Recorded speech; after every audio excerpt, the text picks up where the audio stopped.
For the next 40 days, lawmakers will gather inside the state capitol here in Atlanta. Flu activity typically peaks the months of December, January, and February, but they're not sure if it's already peaked this season. The Georgia Department of Public Safety, as well as Georgia State Patrol, dismissed its entire class. The CDC has deployed around 800 people across the U.S. at airports and federal quarantine stations to manage the outbreak of the coronavirus. Several American citizens are stranded, trying to find a way to get back home. As the number of coronavirus cases grows in the United States, U.S. President Donald Trump met with CDC health leaders on Friday. All public schools in Georgia will now be closed until the end of the school year. More than 217,000 Georgians already been tested at across 60 different testing sites. Atlanta's Mayor Keisha Lance Bottoms says local cities should have the right to enforce masks. Another curfew at 9 p.m. to end some of the violence that's been taking place with the protests in downtown Atlanta. For the most part, most of the protesters are holding up signs,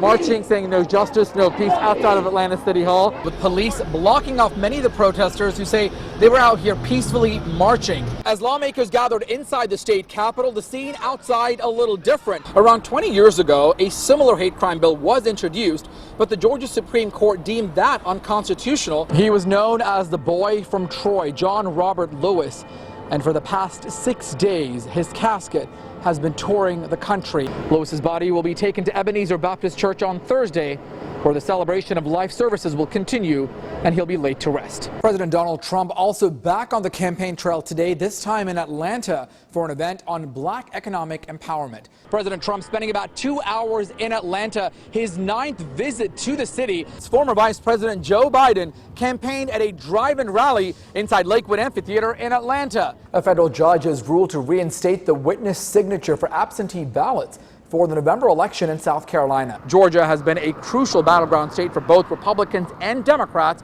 campaigning here heavily over the last few weeks. Right now, about 40% of those ballots have already been counted, so they still have a little while to go. A day after the election, those results here in Georgia are still being processed. Airlines have been calling on the federal government to establish a federal testing program that would require passengers to wear masks since this summer.